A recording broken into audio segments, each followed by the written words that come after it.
¿Alguna vez te has detenido a preguntarte quién era Jesús antes de ese humilde pesebre en Belén? ¿Cómo se llamaba en la eternidad cuando no había tierra, ni cielo, ni tiempo? Porque antes de ser el niño envuelto en pañales, antes de caminar por Galilea, antes de morir en esa cruz sangrienta, Él ya existía y tenía un nombre. 3 nombres, de hecho. Quédate hasta el final, porque lo que vas a escuchar cambiará para siempre tu forma de adorar. Hay preguntas que la humanidad ha susurrado en la oscuridad durante milenios. Preguntas que nacen en el silencio de la noche, cuando el alma se siente pequeña ante la inmensidad del universo.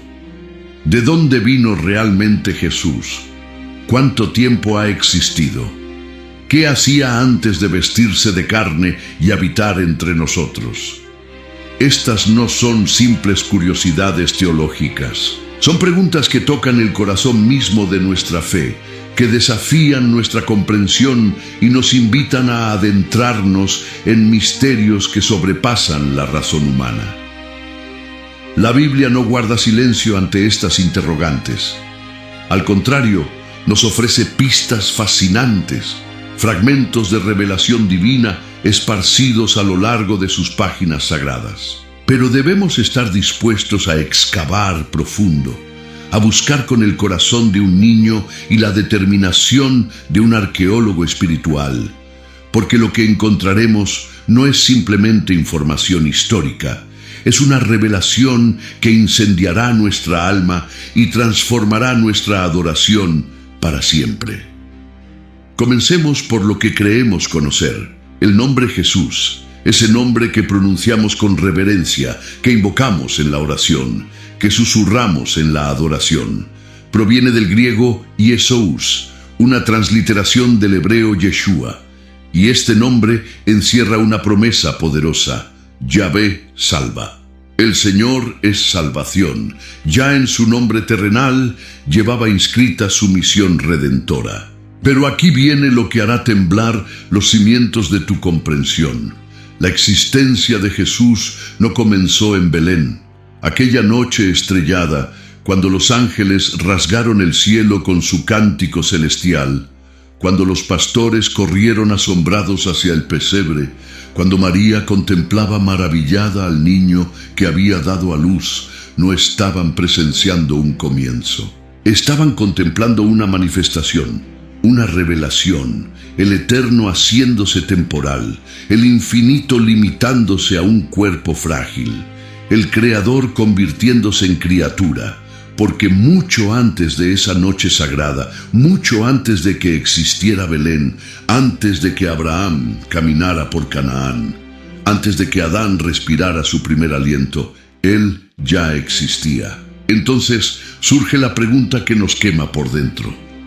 ¿Cuál era su nombre en aquel entonces? ¿Cómo era conocido en la eternidad, antes de que el tiempo mismo fuera creado? La respuesta no es simple. No se trata de un solo nombre, sino de 3 identidades poderosas que revelan diferentes facetas de su naturaleza divina. 3 nombres que, como ventanas hacia la eternidad, nos permiten vislumbrar quién es realmente aquel que llamamos Salvador. Y si permaneces conmigo hasta el final de este viaje, te revelaré exactamente qué hacía Jesús en esa eternidad sin principio.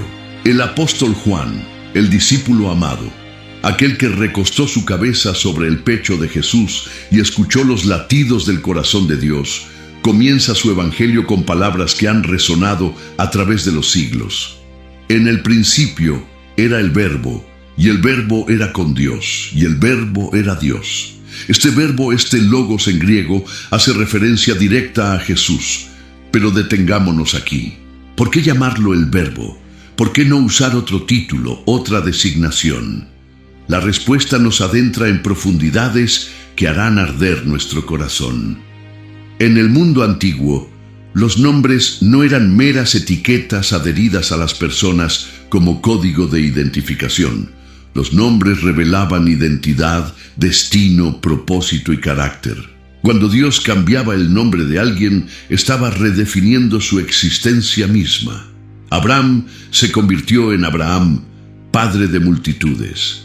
Jacob, el suplantador, se transformó en Israel, príncipe de Dios. Los nombres importaban porque definían la esencia. Y el nombre Verbo revela el papel fundamental de Jesús en comunicar la verdad de Dios a la humanidad perdida en las tinieblas. Pero la palabra Verbo encierra profundidades que debemos explorar con reverencia. En el Nuevo Testamento encontramos dos términos griegos que se traducen como palabra, rema y logos. Y la diferencia entre ambos es crucial para comprender quién es Jesús. Rema se refiere a una palabra hablada, un mensaje específico pronunciado en un momento determinado, como cuando el ángel Gabriel visitó a María en aquella habitación sencilla de Nazaret, anunciándole que daría a luz al Hijo de Dios, y ella respondió con fe inquebrantable: hágase en mí según tu palabra, tu rema. Pero Logos es infinitamente más profundo. Logos no es simplemente una palabra pronunciada, es el mensaje completo, el plan grandioso de Dios, la razón divina, la sabiduría eterna. Logos es la expresión total del pensamiento y propósito de Dios. Y este es precisamente el término que Juan emplea al inicio de su evangelio. En el principio era el Logos, y el Logos estaba con Dios, y el Logos era Dios. ¿Comprendes la magnitud de esta revelación? Jesús no es simplemente un mensajero divino, Él es el mensaje mismo, no solo trae la palabra de Dios. Él es la palabra de Dios hecha carne. Durante generaciones, la humanidad había escuchado palabras de Dios, profetas que proclamaban juicio y misericordia, sacerdotes que enseñaban la ley, reyes que gobernaban bajo la autoridad divina. Pero siempre había una distancia, una separación. Dios hablaba desde el cielo, desde la zarza ardiente, desde el monte Sinaí envuelto en fuego y humo. Los hombres temblaban ante su voz porque sabían que ningún mortal podía ver a Dios y vivir. La santidad de Dios era tan abrumadora que incluso tocar el monte donde Él descendía significaba la muerte inmediata. Entonces ocurrió lo impensable, lo que ningún profeta se atrevió a imaginar, lo que los ángeles contemplaron con asombro reverente. Aquella palabra eterna, aquel Logos que existía desde antes de la fundación del mundo, aquel que estaba con Dios y era Dios, se hizo carne.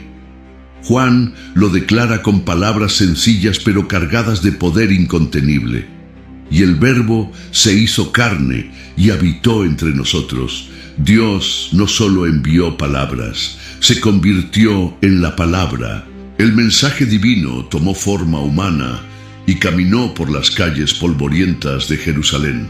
Permíteme hacerte una pregunta que quizás has llevado en silencio dentro de tu corazón. ¿Alguna vez te has sentido desconectado de Dios? ¿Lo percibes como algo distante, lejano, casi abstracto? ¿Has clamado en la oscuridad preguntándote si realmente te escucha, si realmente le importas? No estás solo en ese sentimiento. Durante siglos, milenios incluso, las personas se sintieron exactamente igual.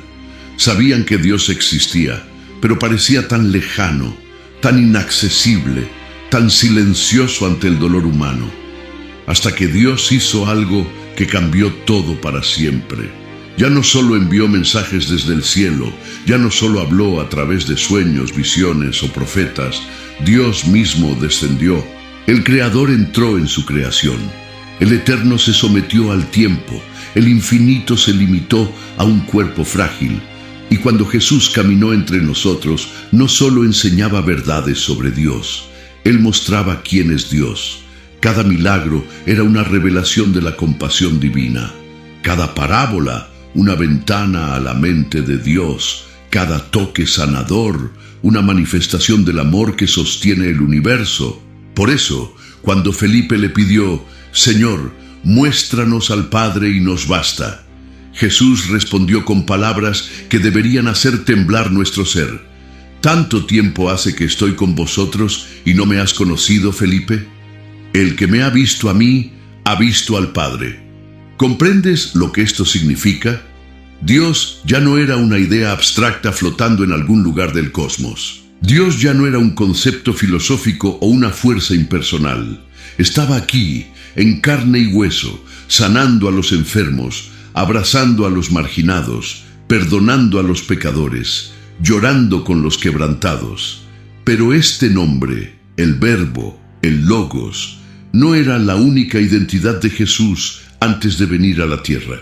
Y aún queda mucho más por descubrir acerca de quién era y qué hacía en esa eternidad antes del tiempo. Porque la revelación apenas está comenzando, y lo que viene te dejará sin aliento. Las Escrituras guardan secretos que muchos han pasado por alto, pistas divinas escondidas en historias antiguas, esperando ser descubiertas por aquellos que tienen ojos para ver y oídos para escuchar. Retrocedamos en el tiempo hasta un momento crucial en la historia de Israel. Moisés, aquel hombre criado en los palacios de Egipto pero nacido hebreo, huye al desierto después de matar a un egipcio. 40 años pasan en el anonimato, cuidando ovejas, creyendo quizás que su vida había terminado, que su propósito se había perdido. Pero Dios tenía otros planes. Un día, mientras guiaba el rebaño por las laderas del monte Horeb, Moisés vio algo imposible. Una zarza que ardía, pero no se consumía. El fuego la envolvía completamente, pero las ramas permanecían intactas, verdes, vivas. Intrigado, Moisés se acercó. Y entonces escuchó una voz que cambiaría su destino y el de toda una nación. No te acerques. Quita tu calzado de tus pies, porque el lugar en que tú estás, tierra santa es. El suelo bajo sus pies, polvoriento y común momentos antes, se había transformado en terreno sagrado por la presencia de Dios. Y cuando Moisés preguntó quién estaba hablándole, cuando pidió un nombre para dar a los israelitas, que sin duda preguntarían quién lo había enviado, Dios reveló su identidad con palabras misteriosas y poderosas. Yo soy el que soy. Ese nombre, Yahvé en hebreo, el gran yo soy, se convirtió en el nombre más sagrado de Dios, tan santo que los judíos eventualmente dejaron de pronunciarlo por temor reverente, tan poderoso que encierra la esencia misma de la existencia divina. Yo soy, no yo era, no yo seré, yo soy, existencia presente, continua, eterna, sin principio ni fin, sin cambio ni sombra de variación, el que siempre existe, el que sustenta toda la realidad con su mera presencia. Ahora avancemos rápidamente miles de años. Jesús camina por los atrios del templo de Jerusalén, debatiendo con los fariseos, esos líderes religiosos que se creían guardianes de la verdad, pero habían perdido el corazón de la ley. La conversación se intensifica. Las palabras se vuelven más directas, más confrontativas. Y entonces Jesús pronuncia palabras que detonan como un trueno en medio de la discusión. De cierto os digo, antes que Abraham fuese, yo soy.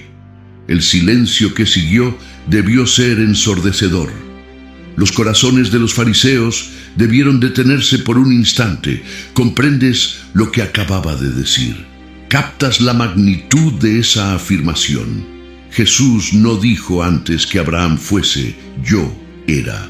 Eso habría sido impactante, pero podría interpretarse de muchas maneras. Dijo, yo soy, el mismo nombre que Dios reveló a Moisés en la zarza ardiente, el nombre sagrado de Yahvé. Jesús estaba reclamando para sí mismo la identidad divina. No se estaba presentando simplemente como un maestro iluminado o un profeta especialmente ungido. Estaba declarando que Él es Dios mismo, el eterno yo soy, que existe más allá del tiempo y el espacio. Imagina por un momento que alguien hoy, en pleno siglo XXI, te dijera, yo creé las galaxias, yo diseñé el ADN, yo existía antes del Big Bang, yo soy eterno y todopoderoso. ¿Cuál sería tu reacción? Probablemente pensarías que esa persona ha perdido completamente la razón. La considerarías loca, delirante, necesitada de ayuda profesional inmediata. Y precisamente esa fue la reacción de los fariseos cuando escucharon las palabras de Jesús. Pero ellos entendieron algo que muchos hoy no comprenden. Jesús no estaba hablando metafóricamente. Estaba haciendo una afirmación literal y directa. Los fariseos captaron perfectamente lo que Jesús estaba diciendo. No había confusión en sus mentes. Sabían que al usar el término yo soy, Jesús se estaba identificando como el Dios eterno, el mismo Yahvé que sacó a Israel de Egipto, que dividió el Mar Rojo, que entregó la ley en el Sinaí. Y para ellos, esto era blasfemia en su forma más pura y condenable, un crimen que según la ley de Moisés merecía un solo castigo, la muerte por lapidación. Su ira no conoció límites. Tomaron piedras, dispuestos a ejecutarlo allí mismo, en los atrios del templo. Pero este no fue el único momento en que Jesús utilizó la poderosa expresión «Yo soy» para revelar su identidad divina. A lo largo del Evangelio de Juan encontramos 7 declaraciones monumentales donde Jesús emplea esta fórmula sagrada, cada una desvelando una faceta única de quién es Él y por qué vino. Yo soy el pan de vida. Yo soy la luz del mundo. Yo soy la puerta. Yo soy el buen pastor. Yo soy la resurrección y la vida. Yo soy el camino, la verdad y la vida. Yo soy la vid verdadera. 7 veces, como un sello de perfección divina. Cada una de estas declaraciones no era simplemente una metáfora poética o una ilustración didáctica.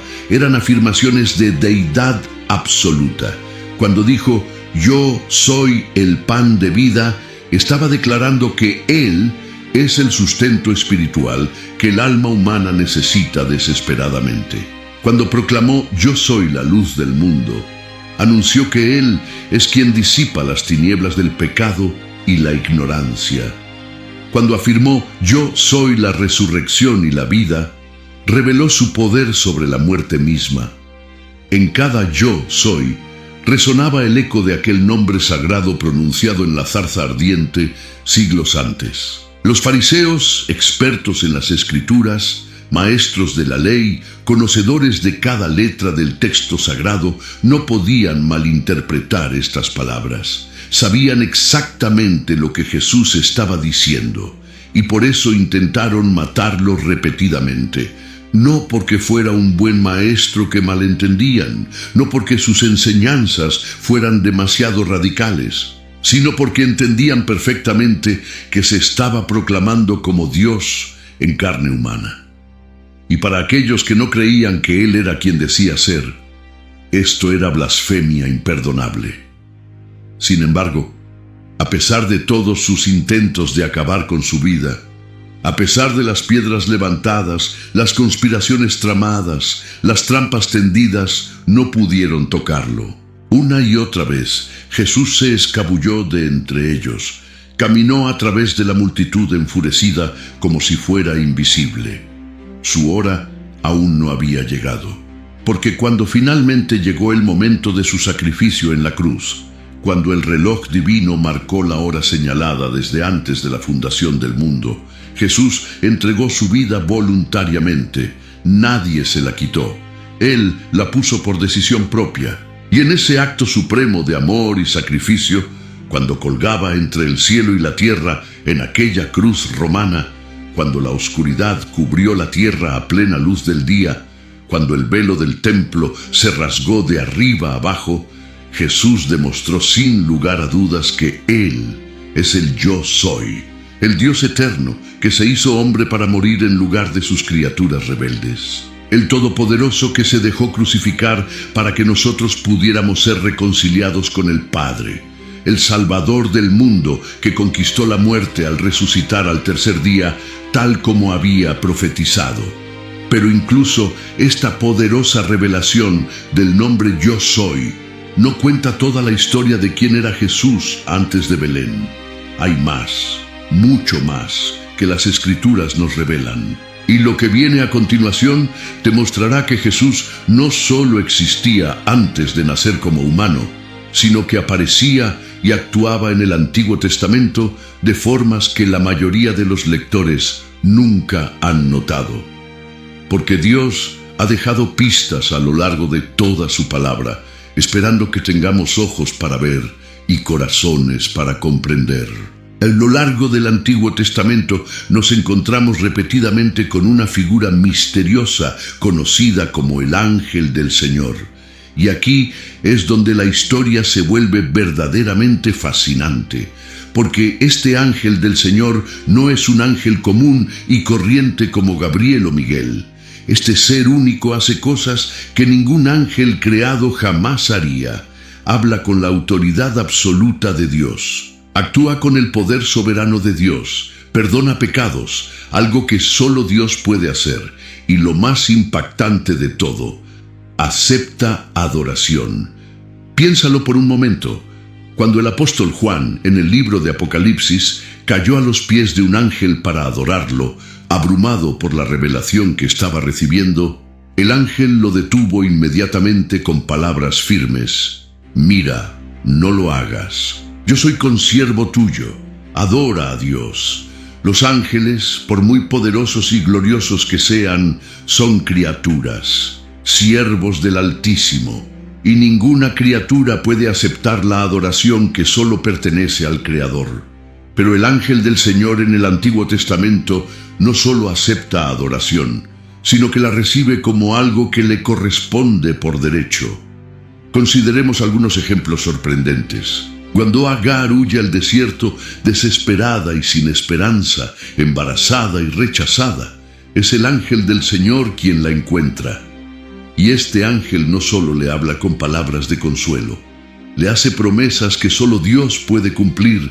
Multiplicaré tanto tu descendencia que no podrá ser contada a causa de la multitud.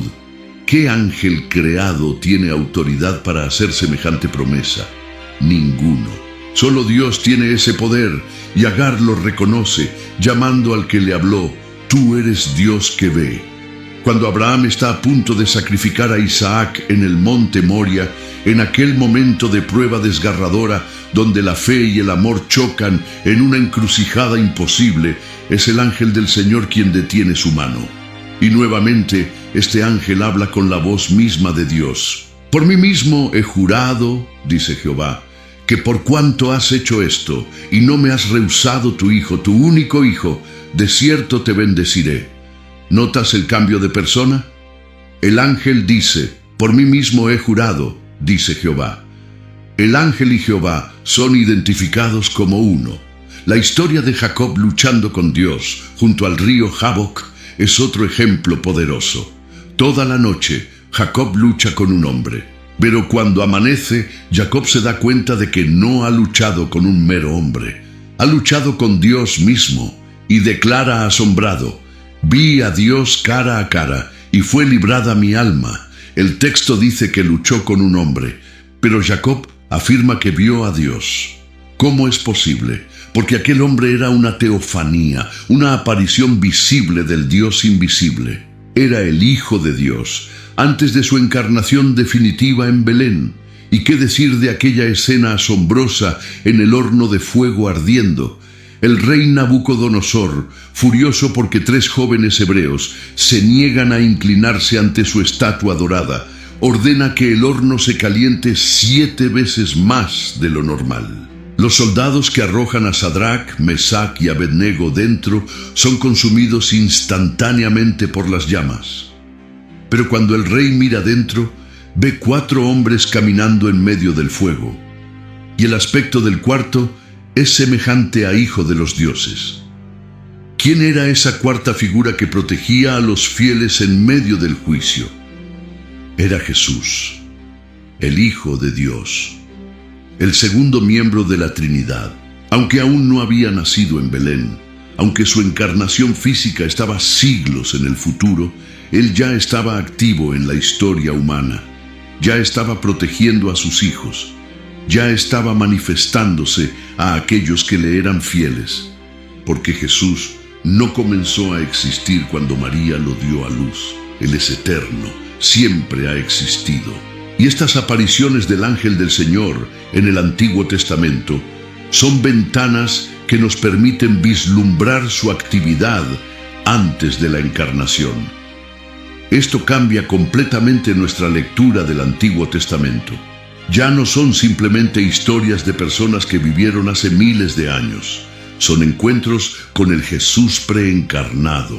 Cuando Josué se encuentra con el príncipe del ejército de Jehová antes de la batalla de Jericó, y este príncipe le ordena descalzarse porque está en tierra santa, usando las mismas palabras que Dios usó con Moisés, Josué cae rostro en tierra y lo adora. Y el príncipe acepta esa adoración, porque es Jesús, el comandante de los ejércitos celestiales. Estos encuentros revelan algo profundo y hermoso.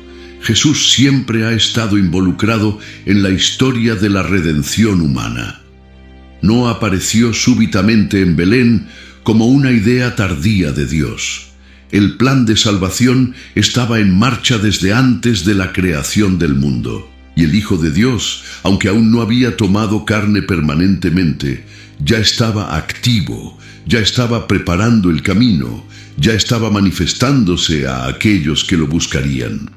Su amor por nosotros no tiene principio, porque Él no tiene principio.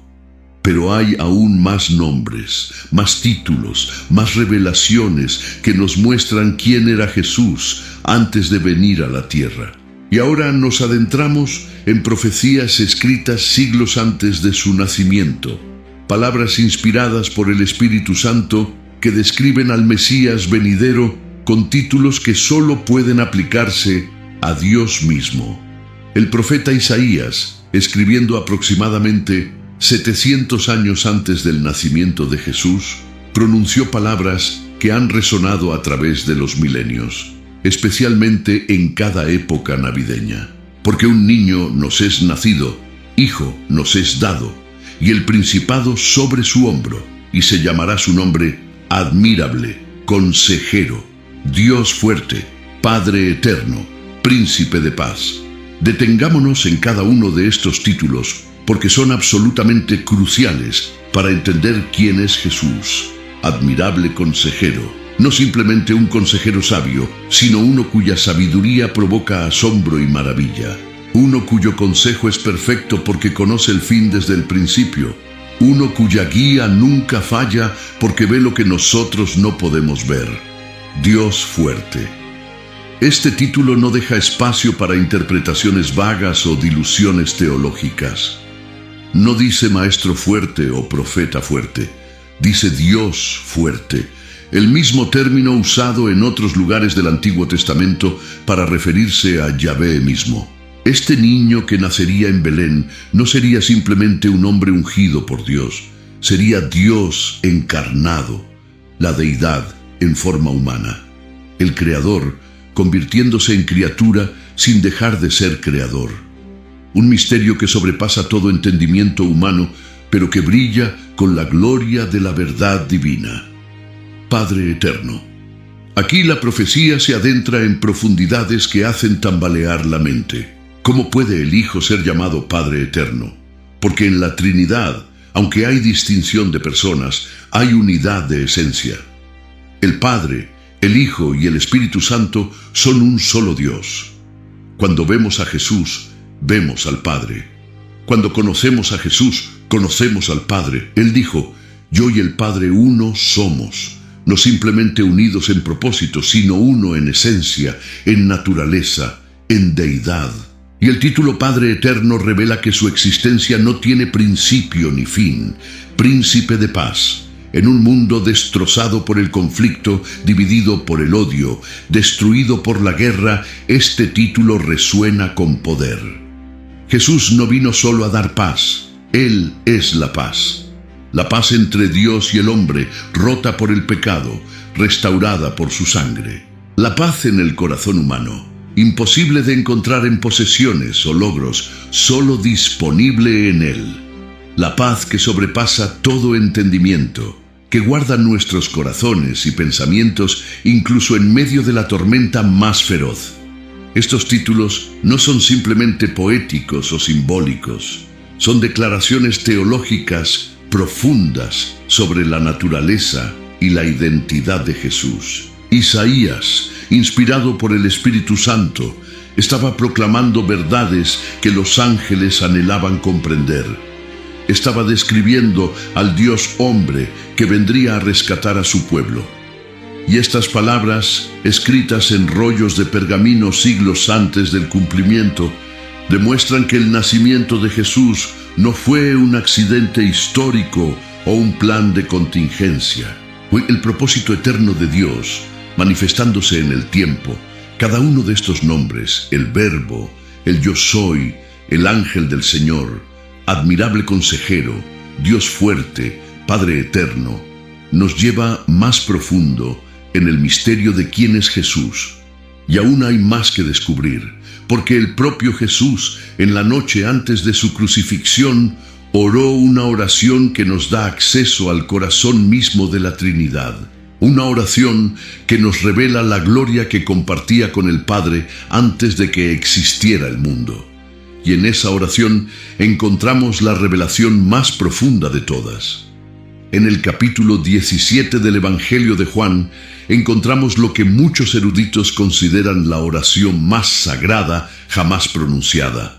No es la oración que Jesús enseñó a sus discípulos, el Padre Nuestro. Es la oración que Jesús mismo elevó al Padre en la intimidad de esa última noche antes de la cruz. Y en ella, Jesús rasga el velo que separa lo temporal de lo eterno y nos permite escuchar una conversación entre el Hijo y el Padre que revela verdades que harán arder nuestro corazón. Jesús comienza levantando sus ojos al cielo. Imagina esa escena, la noche oscura sobre Jerusalén, el grupo pequeño de discípulos reunidos, sin comprender completamente lo que está a punto de suceder. Y Jesús, sabiendo que en pocas horas será arrestado, golpeado, escupido, crucificado, levanta sus ojos no con desesperación, sino con propósito. Padre, la hora ha llegado. Glorifica a tu Hijo, para que también tu Hijo te glorifique a ti. La hora, no cualquier hora, la hora. El momento señalado desde antes de la fundación del mundo para la redención de la humanidad. Pero lo que viene después es donde la revelación se vuelve tan profunda que apenas podemos comprenderla. Jesús no solo habla de la gloria futura que recibirá después de la resurrección, habla de la gloria que tenía antes. Ahora pues, Padre, glorifícame tú al lado tuyo con aquella gloria que tuve contigo antes que el mundo fuese. Detente, lee esas palabras nuevamente, déjalas penetrar en tu alma. Jesús tenía gloria con el Padre antes que el mundo fuese. Antes de la creación, antes del tiempo, en la eternidad pasada. ¿Comprendes lo que esto significa? Jesús no estaba recordando algo que le habían contado o que había leído en las Escrituras. Estaba recordando su propia experiencia. Estaba hablando de una gloria que él personalmente poseía y experimentaba en comunión con el Padre antes de que existiera el primer átomo, antes de que brillara la primera estrella, antes de que el primer ángel cantara. Jesús existía en gloria compartida con el Padre en la eternidad sin principio, y esa gloria la dejó temporalmente para venir a morir por nosotros. Esto es lo que Pablo describe en su carta a los Filipenses cuando dice que Jesús, siendo en forma de Dios, no estimó el ser igual a Dios como cosa a que aferrarse, sino que se despojó a sí mismo, tomando forma de siervo, hecho semejante a los hombres. Jesús dejó voluntariamente la gloria celestial, depuso sus prerrogativas divinas, se limitó a un cuerpo humano, experimentó hambre, sed, cansancio, dolor, todo esto para poder morir en nuestro lugar, para poder ser el sacrificio perfecto que la justicia de Dios requería. En el libro de Génesis, cuando llegamos al relato de la creación, encontramos algo interesante. Dios dice: hagamos al hombre a nuestra imagen, conforme a nuestra semejanza. Hagamos, plural, no haga. y la palabra usada para Dios en hebreo es Elohim, que es una forma plural. Ahora bien, los eruditos nos dirán que este es el plural de majestad, una forma de hablar usada por los reyes, y eso es parcialmente cierto. Pero también hay algo más profundo aquí, un indicio de la Trinidad. Padre, Hijo y Espíritu Santo en conversación divina. Dios es uno. La Biblia lo declara enfáticamente. Oye, Israel, Jehová nuestro Dios, Jehová uno es. No hay tres dioses, pero ese Dios único existe eternamente en tres personas. El Padre no es el Hijo no es el Espíritu no es el Padre, y sin embargo, los tres son un solo Dios. Mismo poder, misma gloria, misma eternidad, misma esencia divina. Es un misterio que sobrepasa la lógica humana, pero es la verdad revelada en las Escrituras. Y Jesús, el Hijo eterno, estaba allí en la creación. En el principio creó Dios los cielos y la tierra. Pero Juan nos dice, todas las cosas por Él fueron hechas, y sin Él nada de lo que ha sido hecho fue hecho. Jesús no solo existía antes de la creación, Él fue el agente activo de la creación. El universo entero fue formado por sus palabras. Las galaxias giran por su poder. La vida palpita porque Él la diseñó. Cada célula, cada molécula, cada partícula subatómica existe porque Jesús la trajo a la existencia. Colosenses lo declara con claridad asombrosa, porque en Él fueron creadas todas las cosas, las que hay en los cielos y las que hay en la tierra, visibles e invisibles, sean tronos, sean dominios, sean principados, sean potestades. Todo fue creado por medio de Él y para Él. Y Él es antes de todas las cosas, y todas las cosas en Él subsisten. Jesús no solo creó todo, todo fue creado para Él. El universo entero existe para su gloria, y no solo lo creó y lo dejó funcionar solo. Todas las cosas subsisten en Él. Él sostiene activamente cada átomo en su lugar. Entonces, cuando Jesús ora diciendo, glorifícame con aquella gloria que tuve contigo antes que el mundo fuese, no está pidiendo algo que no le pertenece. Está pidiendo que le sea restaurada la gloria que voluntariamente dejó para venir a salvarnos. Y esa petición revela algo hermoso y aterrador a la vez. El costo de nuestra salvación fue inconmensurable. El Hijo de Dios dejó la gloria inimaginable del cielo para nacer en un establo. Cambió la adoración de los ángeles por el rechazo de los hombres. Dejó el trono celestial por una cruz romana. Imagina por un momento ser un rey poderoso, viviendo en un palacio de esplendor incomparable, servido por miles, honrado por millones, y luego, voluntariamente, dejar todo eso para vivir como un mendigo en las calles, rechazado, escupido, golpeado, finalmente ejecutado de la forma más humillante posible. Y todo para salvar a personas que ni siquiera te conocen, muchas de las cuales te odiarán incluso después de que les ofrezcas salvación gratuita. Eso es lo que Jesús hizo. Eso es lo que su oración nos revela. El amor que lo motivó es tan vasto que no tiene medida.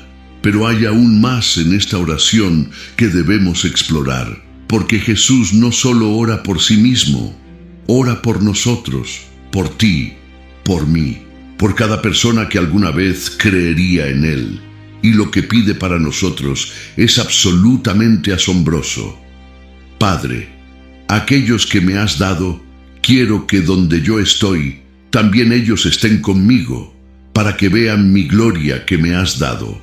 Porque me has amado desde antes de la fundación del mundo. ¿Lo captas? Jesús quiere que veamos su gloria, la misma gloria que tenía con el Padre antes de la creación. Esto no es simplemente ir al cielo cuando muramos, aunque eso está incluido. Es ser llevados a la presencia misma de Dios, al lugar de gloria eterna donde Jesús existía antes de todos los tiempos. Es participar de la vida divina. experimentar la comunión que el Padre y el Hijo han compartido desde la eternidad. Es ver a Jesús, no como lo vieron los discípulos en Galilea, limitado por un cuerpo humano, sino como realmente es, el Rey de Gloria, resplandeciente más que el sol, poderoso más allá de toda descripción. Y la razón que Jesús da para esta petición es profundamente conmovedora, porque me has amado desde antes de la fundación del mundo. El amor entre el Padre y el Hijo no tiene principio, es eterno, y ese amor eterno se extendió hacia nosotros antes de que existiéramos, antes de que hiciéramos cualquier cosa buena o mala. Dios nos amó, nos escogió, decidió salvarnos, y ese plan de salvación estaba centrado en el Hijo que voluntariamente vendría a morir por nosotros. Juan, el discípulo amado, tuvo el privilegio de escuchar esta oración, y décadas después, cuando era un anciano exiliado en la isla de Patmos, Dios le dio una visión que cambiaría su vida y la de millones después de él. Una visión del Jesús glorificado. El mismo Jesús que Juan había conocido en Galilea, con quien había comido pescado a la orilla del mar, cuya cabeza había recostado en su pecho. Pero ahora, Juan vería a Jesús como realmente es, en su gloria celestial. En Apocalipsis capítulo 1, Juan describe lo que vio. Estaba en el Espíritu en el día del Señor, y oyó detrás de él una gran voz como de trompeta. Esa voz no era suave ni débil, era poderosa, autoritativa, imposible de ignorar. Y cuando Juan se volvió para ver quién hablaba, lo que contempló lo dejó completamente abrumado. Vio a alguien semejante al Hijo del Hombre, Jesús, pero no el Jesús humilde de Nazaret. Este era el Jesús glorificado, el Rey de Reyes y Señor de Señores. Estaba vestido de una ropa que llegaba hasta los pies y ceñido por el pecho con un cinto de oro. Su cabeza y sus cabellos eran blancos como blanca lana, como nieve, sus ojos como llama de fuego. Piensa en eso, ojos como llama de fuego. No simplemente brillantes, sino ardiendo con un fuego que penetra, que examina, que ve a través de todas las pretensiones y máscaras. Ojos que ven el corazón, ojos de juicio divino, ojos que nada pueden ocultar. Sus pies semejantes al bronce bruñido, refulgente como en un horno, y su voz como estruendo de muchas aguas. La voz que había enseñado con dulzura a las multitudes, ahora resonaba con el poder de 1000 cascadas. Una voz que podría sacudir montañas. Una voz que comandaba ejércitos angelicales. Una voz que declaraba juicio y salvación. Y en su diestra tenía 7 estrellas. De su boca salía una espada aguda de 2 filos, y su rostro era como el sol cuando resplandece en su fuerza. Juan, que había caminado con Jesús durante 3 años, que había presenciado la transfiguración en el monte, que había visto a Jesús resucitado, cayó como muerto a sus pies cuando vio esta visión de gloria. El mismo Juan que había recostado su cabeza en el pecho de Jesús en la última cena, ahora se derrumbaba aterrorizado ante la majestad divina. Porque esta era la gloria que Jesús había dejado temporalmente. La gloria que tenía antes de la fundación del mundo, la gloria a la que había regresado después de la resurrección. Y Jesús, en su misericordia infinita, puso su mano derecha sobre Juan y le dijo: «No temas, yo soy el primero y el último, y el que vivo, y estuve muerto. Mas he aquí que vivo por los siglos de los siglos, amén. Y tengo las llaves de la muerte y del Hades, el primero y el último».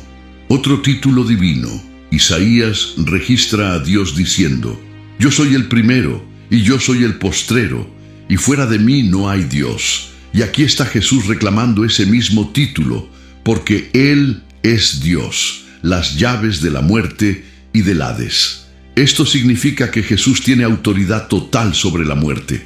Nadie muere sin su permiso. Nadie permanece muerto si Él decide llamarlo de vuelta.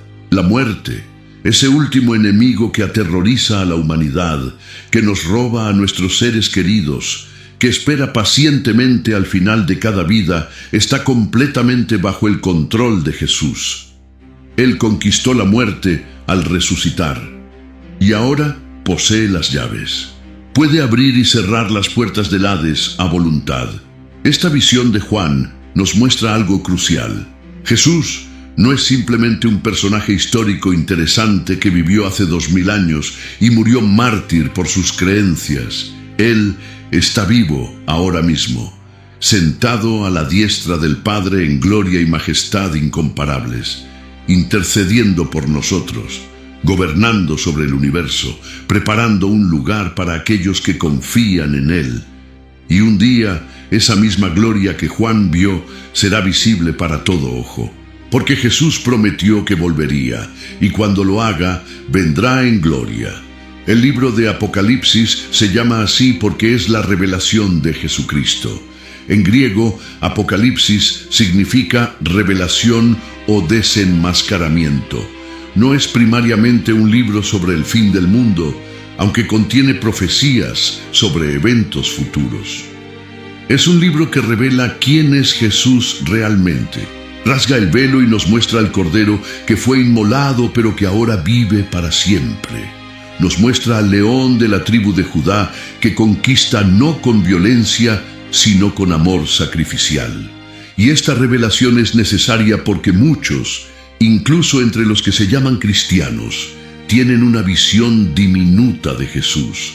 Lo ven como un buen maestro moral, un ejemplo a seguir, un personaje inspirador de la historia antigua, pero no como el Dios todopoderoso que sostiene el universo con la palabra de su poder, no como el juez que un día juzgará a vivos y muertos, no como el rey ante quien toda rodilla se doblará y toda lengua confesará que Él es el Señor. Charles Spurgeon, aquel predicador poderoso del siglo XIX, señaló que Dios dio esta revelación para mostrársela a sus siervos, no para que la guardáramos egoístamente para nosotros mismos, sino para que la compartiéramos, para que proclamáramos quién es Jesús realmente, para que el mundo entero supiera que hay un Salvador, un Señor, un Rey que merece toda adoración, toda honra, toda gloria. Y esa es nuestra responsabilidad como seguidores de Cristo. El Apocalipsis también es un libro de profecía. Predice eventos que cuando Juan lo escribió estaban en el futuro. Algunos ya se han cumplido, otros aguardan cumplimiento. Pero todos nos recuerdan que la historia tiene un destino. No estamos dando vueltas sin rumbo en un universo caótico y sin sentido. Hay un plan divino desarrollándose, y ese plan culminará con el regreso glorioso de Jesucristo para establecer su reino eterno donde el pecado, la muerte y el sufrimiento serán eliminados para siempre. Algunos dicen que no debemos preocuparnos por la profecía, que debemos enfocarnos solo en el presente y dejar el futuro en manos de Dios. Y aunque es cierto que no debemos obsesionarnos con fechas y especulaciones, también es cierto que Dios incluyó profecía en su palabra por una razón. Nos dice, porque no hará nada Jehová el Señor sin que revele su secreto a sus siervos los profetas. Dios quiere que conozcamos el futuro, al menos en sus contornos generales, para que estemos preparados, para que vivamos con esperanza, para que perseveremos en la fe. El libro de Daniel en el Antiguo Testamento complementa perfectamente el Apocalipsis. Daniel tuvo visiones de imperios que se levantarían y caerían, de un reino eterno que el Dios del cielo establecería y que nunca sería destruido. Vio al anciano de días, Dios Padre, sentado en su trono de juicio, y vio a uno como un hijo de hombre viniendo con las nubes del cielo. Este hijo del hombre recibió dominio, gloria y reino, para que todos los pueblos, naciones y lenguas le sirvieran. Su dominio es dominio eterno que nunca pasará, y su reino uno que no será destruido. Ese Hijo del Hombre es Jesús. El título favorito que Jesús usó para sí mismo durante su ministerio terrenal, Hijo del Hombre, un título que enfatiza su humanidad, pero que también, cuando se entiende en el contexto de Daniel, revela su deidad y su destino de reinar sobre todas las naciones. Jesús no solo vino a morir, vino a conquistar, no con espadas y ejércitos, sino con amor y verdad. Pero conquistar al fin y al cabo. Y un día su victoria será completa y visible para todos. Entonces, ¿cuál era el nombre de Jesús antes de venir a la tierra? Hemos descubierto 3 nombres principales, 3 identidades que revelan quién es Él en la eternidad. El Verbo, el Logos, la expresión completa del pensamiento y propósito de Dios. El Yo Soy, el Dios eterno sin principio ni fin, que se reveló a Moisés y que caminó entre nosotros en carne. Y el ángel del Señor, aquella figura misteriosa del Antiguo Testamento que hablaba y actuaba como Dios, porque era Dios, el Hijo preencarnado manifestándose a su pueblo. Pero más allá de estos nombres, hemos visto los títulos proféticos: Admirable Consejero, Dios Fuerte, Padre Eterno, Príncipe de Paz. Hemos escuchado su oración revelando la gloria que compartía con el Padre antes de la fundación del mundo. Hemos contemplado, a través de los ojos de Juan, su gloria celestial que hace que incluso los discípulos más cercanos caigan como muertos. Y todo esto nos lleva a una conclusión ineludible. Jesús no es simplemente un gran hombre, es Dios encarnado, el Creador que se hizo criatura para poder salvar a sus criaturas. ¿Qué significa esto para ti hoy? Significa que el Dios que te creó te ama tanto que estuvo dispuesto a dejar la gloria del cielo para morir en tu lugar. Significa que tus pecados, por grandes que sean, pueden ser perdonados porque el sacrificio ofrecido fue infinito en valor. Significa que la muerte no tiene la última palabra, porque Jesús tiene las llaves y prometió resucitar a todos los que confían en Él. Significa que tu vida tiene propósito eterno, porque fuiste creado por Jesús y para Jesús. Significa también que un día verás esa gloria que Jesús tenía antes de la fundación del mundo, no como algo ajeno o aterrador, sino como el hogar para el cual fuiste creado. Porque cuando Jesús oró diciendo: Padre, quiero que donde yo estoy, también ellos estén conmigo, para que vean mi gloria, estaba hablando de ti, de cada persona que confiaría en Él. Estás invitado a la presencia misma de Dios, a compartir en la comunión eterna del Padre, el Hijo y el Espíritu Santo. Pero también significa que debes responder. El conocimiento de quién es Jesús no es simplemente información interesante para almacenar en tu cerebro. Es verdad que demanda una respuesta. Jesús mismo hizo la pregunta crucial: ¿quién decís que soy yo? Pedro respondió: Tú eres el Cristo, el Hijo del Dios viviente. Y Jesús lo llamó bienaventurado porque esa revelación no había venido de carne ni sangre, sino del Padre Celestial. La misma pregunta se te hace hoy: ¿quién dices que es Jesús?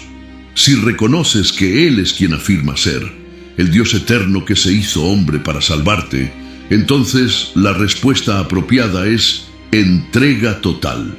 No puedes simplemente admirar a Jesús o respetarlo como un gran maestro. C.S. Lewis lo explicó brillantemente. Un hombre que fuera solo un hombre y dijera las cosas que Jesús dijo no sería un gran maestro moral, sería un lunático o algo peor. Debes elegir: o este hombre era y es el Hijo de Dios, o está loco, o es algo peor. No vengas con condescendencias absurdas sobre que fue un gran maestro humano. Él no nos dejó esa opción. Jesús mismo declaró: Yo soy el camino y la verdad y la vida. Nadie viene al Padre sino por mí. No un camino entre muchos, el camino. No una verdad relativa, la verdad absoluta. no simplemente alguien que te muestra cómo vivir mejor, la vida misma. Y la puerta al Padre está abierta solo a través de Él. Esto puede sonar exclusivo o intolerante para algunos, pero es la verdad que Jesús proclamó. Y si Él es quien dice ser, entonces su palabra es final y autoritativa. Ahora que sabes quién era Jesús antes de venir a la tierra, ahora que has visto su gloria revelada en las Escrituras, ahora que comprendes el sacrificio que hizo al dejar el cielo por ti, ¿cuál será tu respuesta? ¿Lo rechazarás considerando estas afirmaciones demasiado grandiosas para ser verdad?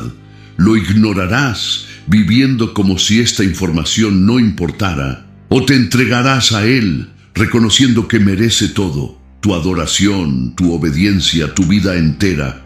La invitación está abierta. Jesús dijo, «He aquí, yo estoy a la puerta y llamo. Si alguno oye mi voz y abre la puerta, entraré a Él y cenaré con Él y Él conmigo». El Dios eterno, el creador del universo, el yo soy que habló con Moisés, el verbo que se hizo carne, está llamando a la puerta de tu corazón. No forzará la entrada. Espera pacientemente tu respuesta. Pero no espera indefinidamente. Un día, la puerta de gracia se cerrará y solo quedará el juicio. Si nunca has entregado tu vida a Jesús, hoy es el día. No necesitas un ritual complicado o palabras especiales. Solo necesitas un corazón sincero. Reconoce que eres pecador, que has violado los mandamientos de Dios y mereces su juicio. Cree que Jesús murió en tu lugar, que su sangre es suficiente para limpiar todos tus pecados. Confía en su resurrección como garantía de vida eterna y entrégale tu vida reconociéndolo como tu Señor y Salvador. Si ya eres creyente, deja que esta revelación de quién es Jesús profundice tu adoración. No te conformes con un cristianismo tibio y superficial. Busca conocerlo más. Estudia las Escrituras con hambre renovada. Ora pidiendo que el Espíritu Santo te revele más de la gloria de Cristo. Vive con la expectativa de su regreso. Y comparte estas verdades con otros que necesitan desesperadamente conocer al Salvador. Padre eterno, admirable consejero, Dios fuerte, príncipe de paz, gracias por revelarte a nosotros. Gracias porque antes de que existiera el mundo, ya nos amabas. Gracias porque dejaste la gloria del cielo para rescatarnos de nuestro pecado. Ayúdanos a vivir cada día a la luz de quién eres realmente. Que nunca te veamos como menos de lo que eres, el Dios Todopoderoso digno de toda adoración. Y prepara nuestros corazones para ese día glorioso cuando te veremos cara a cara. En el nombre poderoso de Jesús, el Yo Soy Eterno. Amén. Él no explicó todo el misterio de la Trinidad. Se reveló como el Verbo hecho carne.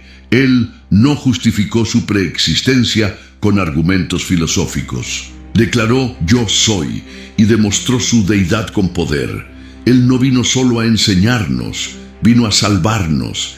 Y ese es el corazón del Evangelio. El Dios eterno descendió, vivió entre nosotros, murió por nosotros, resucitó victorioso y ahora espera el día de regresar en gloria. Esta es la revelación que cambia vidas. Esta es la verdad que libera almas. Este es Jesús, el mismo ayer, hoy y por los siglos.